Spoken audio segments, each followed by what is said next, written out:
Olá, estudante! Tudo bem com você? Eu sou o professor Vinícius, professor de Biologia da Rede Estadual. Estou aqui hoje, junto com a nossa amiga Márcia, a nossa intérprete de Libras. Olá, Márcia! Para a gente dar início à nossa primeira aula de Biologia para você, estudante do ensino médio, que vai fazer o Enem este ano. Nessa aula de hoje, nós iremos falar sobre a Biologia no Enem. Nós vamos comentar um pouco sobre a prova, vamos falar também a respeito da matriz de referência, sobre as competências do Enem e vamos dialogar aí sobre os principais conteúdos que possivelmente podem cair no Enem. Então, vamos lá. Nessa aula nós vamos conhecer sobre a prova do Exame Nacional do Ensino Médio, o Enem, e compreender a organização da biologia na prova do Enem. Então, te pergunto, estudante, você sabe o que é o Enem? Nós sabemos que existe essa prova, ela é feita anualmente, e é um exame muito falado, uma prova muito falada, onde todos os estudantes do ensino médio têm essa grande preocupação. Tenho que fazer um bom ensino médio, tenho que estudar para fazer uma boa prova do Enem e eu conseguir uma nota para entrar na universidade. Então, nós sabemos que o Enem ele tem essa finalidade. Mas o Enem nem sempre foi assim. E é importante a gente conhecer um pouco a respeito da prova do Enem e saber principalmente o seu histórico para a gente saber o que nos aguarda daqui a pouco. O que essa prova realmente quer que eu saiba. Que é o que a gente vai ver então hoje, né, na nossa aula. Então, se a gente pegar o histórico aí da prova do Enem, ele foi criado em 1998. A gente tem, então, a criação do Enem, que é o Exame Nacional do Ensino Médio, e ele tinha como objetivo de avaliar os estudantes ao término da educação básica. Então, aquele estudante que concluía o ensino médio, ele faria essa prova do Enem de forma a testar, a avaliar os seus conhecimentos. E isso, então, era um indicador aí da nossa qualidade de ensino. Onde a gente tinha uma prova de um outro formato, eram questões objetivas, sim, mas a gente tinha um outro formato aí de questões do Enem. Pouco tempo depois, o Enem também ele virou como uma porta de acesso para aquelas pessoas que não tinham ainda concluído o seu ensino médio ou até mesmo o ensino fundamental. Então a pessoa ia lá, ela fazia a inscrição do Enem, fazia a sua prova, e dependendo da porcentagem da nota que ele conseguia até mesmo concluir o seu ensino médio através da prova do Enem, ou então, dependendo da nota, ele conseguia avaliar, tirar então algumas matérias. Por exemplo, se eu fosse bem na minha prova de Ciências da Natureza e na prova de Matemática e suas tecnologias, e não fosse bem na prova de Ciências Humanas e Linguagens, eu então conseguiria a aprovação em Ciências da Natureza e Matemática, Biologia, Química, Física e Matemática, e as outros componentes curriculares, eu então ficaria devendo. Eu poderia fazer o SESEC ou até mesmo um outro Enem. Então o Enem ele teve esse caráter também durante um tempo. Em 2009, o Enem ele passou por uma reformulação. E aí essa prova ela teve um novo objetivo, uma nova modelagem. O Enem, então, ele foi reformulado com uma metodologia para o principal acesso à educação superior. Então, a partir de 2009, com o novo Enem, ele ficou conhecido porque ele foi a principal forma de acesso agora dos estudantes para as universidades públicas e até mesmo para outras universidades. Por quê? Por exemplo, vamos pegar então aqui em Minas Gerais.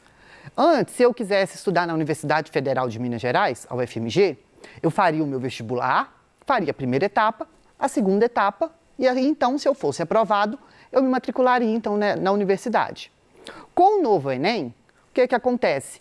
A minha nota então, do Enem, ela vai ser porta de entrada para qualquer universidade aí pública do país. Então, eu poderia, se eu conseguisse uma nota, por exemplo, vamos pegar lá uma nota de 980 no Enem, eu escrevo através do SISU, que a gente sabe que existe, então, depois de que a gente sai o resultado da prova, a gente coloca lá as opções, de cursos que eu quero fazer e as universidades, e assim, então, eu consigo ver a minha nota, ela deu para eu fazer na UFMG, na UFOP ou em outro estado. Então, eu consigo, então, ter isso como principal forma de entrada aí para as universidades públicas do país. E não mais fazer o vestibular em cada universidade federal, em cada universidade. Pouco tempo depois, esse Enem, ele serviu como nota também, como base para os estudantes que necessitavam de um financiamento estudantil, o FIES. Então, esse Enem também foi uma porta de entrada aí, nesse sentido, para o ensino superior. Aqueles estudantes que se matriculavam, então, em uma universidade particular e solicitavam o FIES, ele teria que ter, então, ele tem que ter, na verdade, uma nota do Enem ele tem que ter feito o Enem para conseguir, né, pleitear esse financiamento. E nós temos também a questão do ProUni, que utiliza-se também a nota do Enem, onde o estudante ele é matriculado numa universidade particular e ele consegue bolsa de até 100%, aí depende da nota também, de vários quesitos aí, onde a nota do Enem, mais uma vez, ela vai ser utilizada como forma de ingresso no ensino superior. Então, a gente percebe que, a partir de 2009, o Enem, que a gente, né, tanto conhece hoje, ele foi a principal aí, forma de acesso dos estudantes para a educação superior. E, com isso, nada deixa também dessas notas do Enem serem um indicador aí de qualidade. Por quê? A partir do momento que eu consigo mapear aí, por exemplo, um grupo de estudantes de escola particular, de estudantes de escola estadual, municipal, né, caso tenha ensino médio ou até mesmo de redes federais de ensino, eu consigo comparar e ver. Então, também não deixa de ser um indicador de qualidade aí, para a gente avaliar aí a questão da educação básica. E com isso, a prova do Enem, ela tem 2 dias de provas.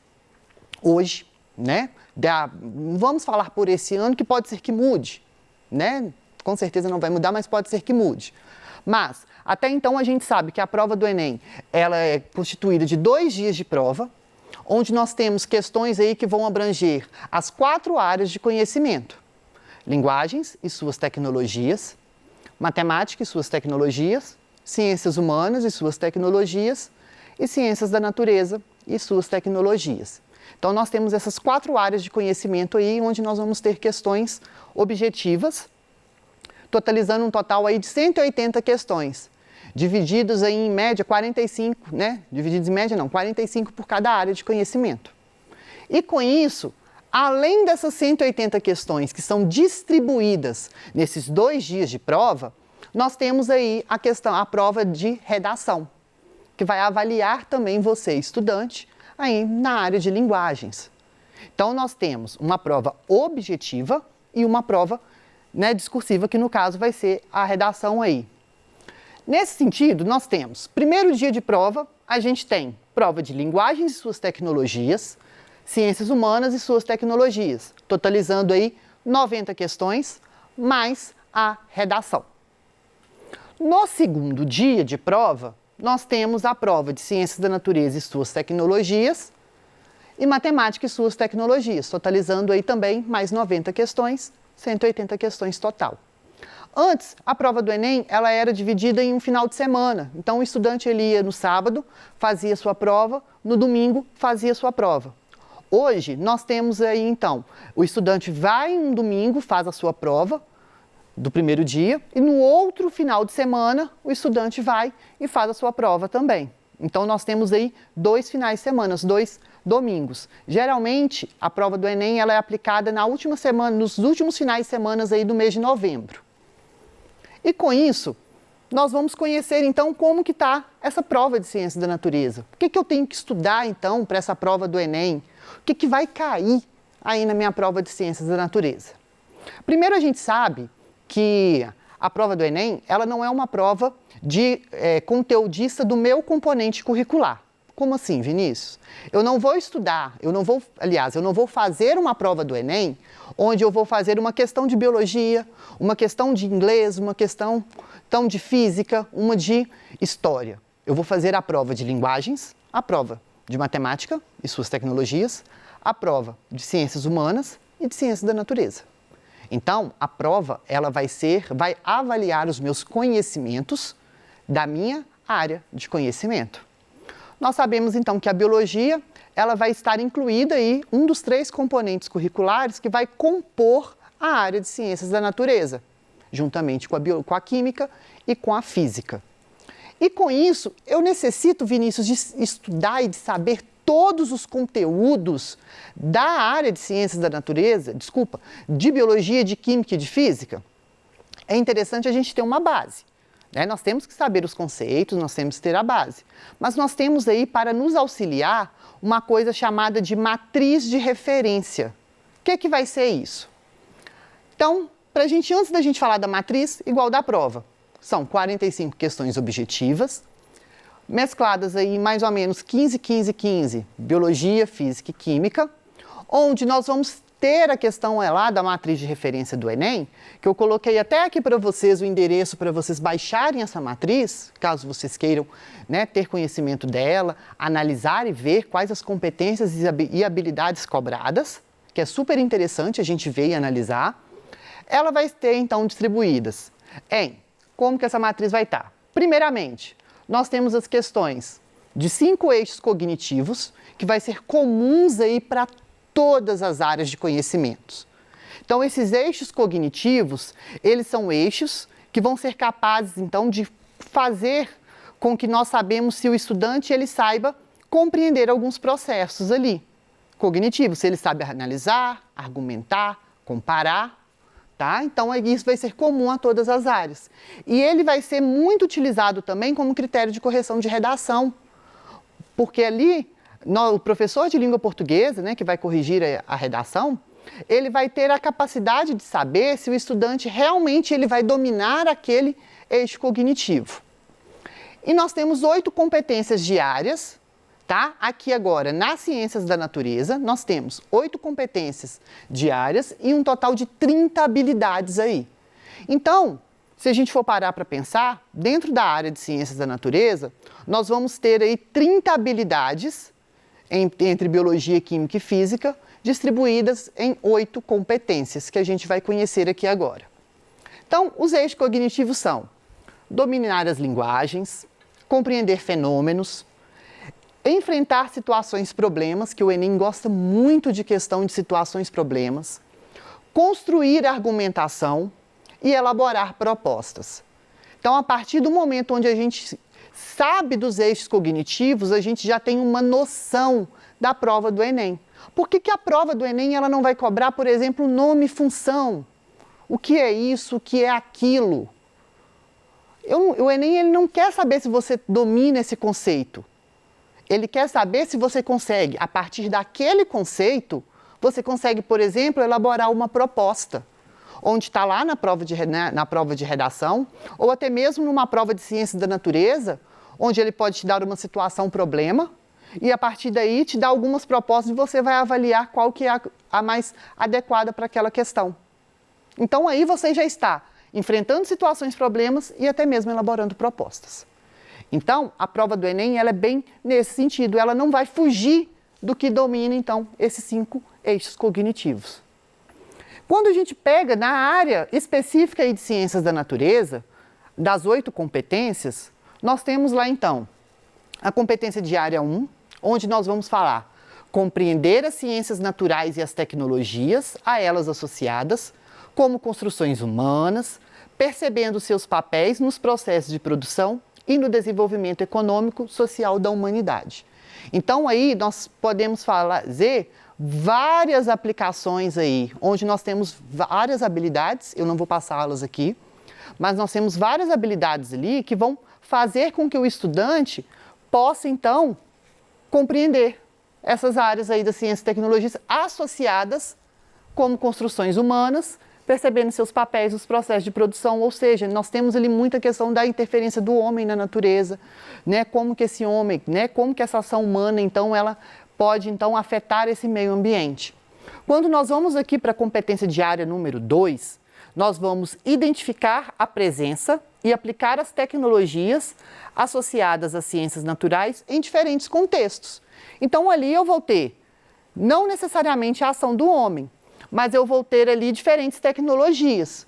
Isso pode ser para um desmatamento? Pode, mas também pode ser por um fenômeno natural que ocorre. A competência diária número 3, associar intervenções que resultam em degradação ou conservação ambiental a processos produtivos e sociais e a instrumentos ou ações científico-tecnológicas. Então, nós temos aqui a questão ambiental bem presente nessa questão. Nessa competência. A 4, compreender interações entre organismos e ambientes, em particular aquelas relacionadas à saúde humana, relacionando conhecimentos científicos, aspectos culturais e características individuais. Então, nesse caso aqui, a gente tem uma competência que vai analisar, então, a relação desses organismos com o ambiente. Nós, seres humanos, nós podemos claramente estar inseridos, porque nós somos seres vivos e nós interagimos aí com o ambiente. A 5, entender métodos e procedimentos próprios das ciências naturais e aplicá-los em diferentes contextos. A competência diária 6, 7 e 8, ela é específica aí por cada componente curricular, onde nós vamos ter como propriedade a 8, apropriar-se de conhecimentos da biologia para, em situações problemas, interpretar, avaliar ou planejar intervenções científico-tecnológicas. Então, nós temos aí a biologia presente exclusivamente nessa competência. E aí, e a prova de biologia? É uma prova que vai abordar bastante tema da atualidade. Então, nós temos várias questões aí, temas debatidos aí no ramo da biologia, do ramo da ciência, que a prova do Enem, ela gosta muito de trazer. É uma prova de caráter interdisciplinar, não somente interdisciplinar na questão da interárea, onde eu vou ter que ter também conhecimentos entre química e física para aplicar em uma questão de biologia, mas também de outras áreas. Eu posso ter aí uma questão geográfica, uma informação geográfica para me dar subsídio para eu responder essa questão. Foco no raciocínio e na interpretação, como a gente já viu aí nos eixos de conhecimento. A prova do Enem não é uma prova conteudista no seguinte sentido, eu tenho que saber o nome e a função, e sim eu vou aplicar esses conhecimentos, e por isso eu tenho que dominar os conceitos básicos. Então, os conceitos básicos aí a gente tem que dominar. A partir do momento que eu sei aquele conceito, eu vou aplicá-lo. E com isso, eu pergunto você sabe quais os conteúdos mais caem na prova de biologia? A gente tem aí uma estatística, tá? A gente não consegue prever o que vai cair necessariamente, mas nós temos aí uma estatística aí analisando a prova do Enem. Se eu analisar essa prova do Enem desde 2009 até 2021, eu consigo ver que a ecologia é o ramo da biologia que mais cai no Enem. Eu tenho ali um total de 32%, onde eu vou ter conceitos básicos, questões da relação do homem aí com a natureza, impactos ambientais, fluxo de matéria e energia, a gente consegue ver. Depois a gente tem a questão dos seres vivos, tá? 13,6, onde é uma questão muito ampla, onde eu posso ter ali a questão de zoologia, microbiologia. Então, essa questão dessa interação desses seres vivos com o ambiente vai estar muito presente ali também. Genética é um ramo da biologia também que cai muito no Enem, principalmente na questão ligada à biotecnologia, ali a aplicação desses conhecimentos. A questão de citologia, células, suas organelas e seus componentes celulares, ela cai também um pouco, tá? Não tanto igual a ecologia. Anatomia e fisiologia humana, 10% então dessas questões é relacionada à anatomia e fisiologia humana, tá? Nós não estamos falando aí de animal, e sim da nossa fisiologia humana. Sistema imunológico e doenças, a gente tem ali um total de 10%, tá? Também, mais ou menos, o Enem também gosta muito. Metabolismo energético, 6,8%, evolução, 1,7%, e os outros ali, a outra porcentagem, são de outros assuntos recorrentes que caem no Enem ali. Então, a gente tem um prospecto aí do que mais cai no Enem. Mas necessariamente eu preciso focar só na ecologia? Não. Porque eu necessito de dominar os conceitos de todas as áreas aí da biologia. Bom, chegamos ao fim aí da nossa aula. Espero que você tenha então conhecido um pouco aí da prova do Enem e tenha entendido essa noção de como que a prova do Enem ela vai estar organizada, principalmente a biologia, como que ela vai estar presente. E eu vejo você nas nossas próximas aulas, onde a gente vai começar aí a explorar aí esses temas que mais caem no Enem, começando com a ecologia, e nós vamos dialogar mais a respeito disso e resolver muitas questões. Então, vejo você na nossa próxima aula. Até mais!